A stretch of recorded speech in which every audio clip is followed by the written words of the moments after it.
Hello Taurus, Sun, Moon, Rising and Venus signs. Kamusta kayo? Sana po nasa mabuti kayong kalagayan. Welcome back po sa Star Tarot. Kung bago kayo rito, welcome din kayo. Thank you for your support. I truly appreciate it. God bless you all. Taurus, paunang mensahe po ninyo for today. We have Page of Swords. Ayan. So, maraming impormasyon na pwedeng dumating. Pwedeng truth yan, pwedeng facts yan, pwedeng chismis yan, depende sa inyong sitwasyon. But there are a lot of information na dadating, detalye about anything, no? Pwedeng ganun. So, open your communication lines, no? Or be mindful of the communication correspondence na papadating. Kasi baka importante ito, baka meron kayong hinihintay din na tawag, di ba? Baka may hinihintay kayong text, email, mga ganon. So, tignan ninyo yan, alright? This is also going to, bring you new ideas, no? May mga panahon nito ngayon na meron kayong makukuha ng mga bagong ideya, maybe sarili ninyo, may isip ninyo, or pwedeng merong makakausap kayo at magkakaroon kayo ng idea doon sa kanilang mga sinasabi sa iyo. So, pwedeng ganun din ang ganap rito, no? So, what else? We have Temperance energy. Ayan. So, this is about balance. Okay? This is about balance. This is about patience, no? Self-control. Depende sa inyong sitwasyon, no? But you are going to show off, no? Those qualities, no? Sa buhay niyo at this time.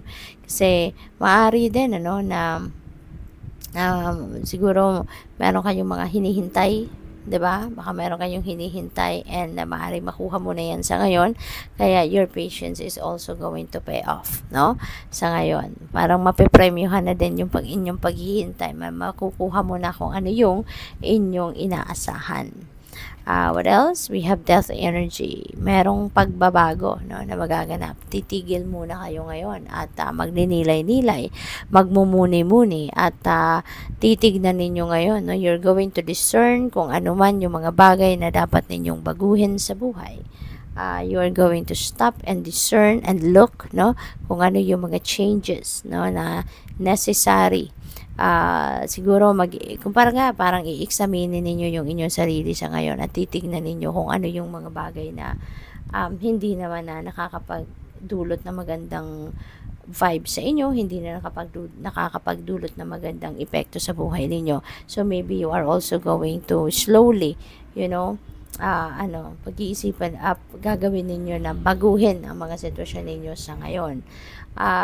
Handa na rin kayo dito, no, na magbukas ng sarili ninyo para sa pagbabago talaga. Maybe you are ready to embrace new things, new people, new situations sa ngayon. Kasi baka meron na rin kayong nakikita or napapansin na parang nakakapagod na, laging ganito na lang, 'di ba? Kaya gusto ninyong mag-create ng pagbabago sa iba't ibang parte ng buhay ninyo. So, which is good, 'di ba? We have 8 of Pentacles. So, in speaking of pagbabago, baka ang iba sa inyo gusto nyo na rin na baguhin ang trabaho ninyo.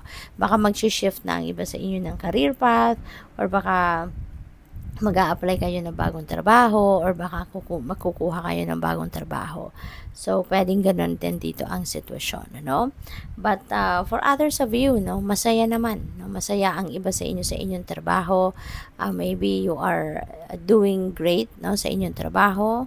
Kung nakikita ninyo, almost perfect, diba? So, siguro, kaya ganun din, no, yung klase ng pagtatrabaho ninyo kasi gustong-gusto nyo din siguro ang ginagawa ninyo. Maybe you are enjoying and you are loving what you are doing. Kaya parang pina-perfect, no? Or sa pagtatrabaho ninyo, you are making talaga it perfect, no? So that's really beautiful. For others of you, maybe ang iba sa inyo is going to focus on mastering your craft. Baka ang iba sa inyo dito magre-research pa, mag-aaral pa, para ma-hone ninyo ng mabuti ang inyong skills, ang inyong mga gifts, ang inyong mga talents, no? So siguro you are going to focus on mastering your craft. Kaya napakaganda. What else? We have Hanged Man. Ayan. So dito sa Hanged Man, new perspective might come your way. no? New perspective, new ideas. Parang ano to, nasa stagnant energy muna kayo, no? Ilalagay kayo ng universe sa sitwasyon na hindi muna kayo magte-take action, but instead, you're going to reflect, you're going to contemplate, no? Pahinga muna kasi maraming dahilan. Pwedeng pagod na kayo, pwedeng for all this time na lang, for the longest time na lang, trabaho kayo ng trabaho, kaya maaring kailangan nyo din na ipahinga yung katawan ninyo, yung sarili ninyo. So, pwedeng ganon. Or, pwede rin naman na magkakaroon kayo ng delays, magkakaroon ng mga blockages ang ginagawa ninyo because maybe there is something that you need to think about na baka kung ano man ang pinagkakaabalahan ninyo, baka hindi yan ang dapat or hindi yan yung best na pagkaabalahan ninyo at this time. Kaya parang inilalayo muna kayo from that, no? Para makapag-isip-isip kayo, para ma-realize ninyo mga ginagawa ninyo, para makapag-focus kayo sa sarili ninyo muna at makapag-nilay-nilay, makapag-muni-muni. So, that is also possible, no? But definitely, this is a time of contemplation, of introspection, reflection, para you can go deep within you, no? At makapag-isip-isip at makapagnilay-nilay kayo, and you can focus on yourself, okay? Yeah, to do your inner work, yung mga ganun ba, okay? So, good luck sa'yo. What else? We have the world energy. Ayan. So, the world is about achievement, completion, fulfillment, no? Meron kayo ditong mga tatapusin na. Meron na kayong mga task or trabaho na matatapos na. Pwede rin, no? Na ang iba sa inyo is also going to finish school. Baka nag-ano kayo, nag-online course kayo. Baka ngayon, matatapos mo na yan. Or probably, relationship. Baka leveling up of your relationship na ang naganap dito. No? Baka tapos na kayo doon sa pagiging mag-boyfriend, girlfriend, diba?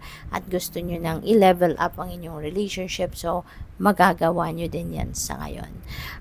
Travel. No? Also, pwedeng meron dito magbabiyahe din sa inyo. Kaya, good luck sa'yo, no? Pwede ring international travel yan no? Baka babiyahe kayo sa ibang bansa. Kaya good luck. Thank you for watching. Love and light. Namaste.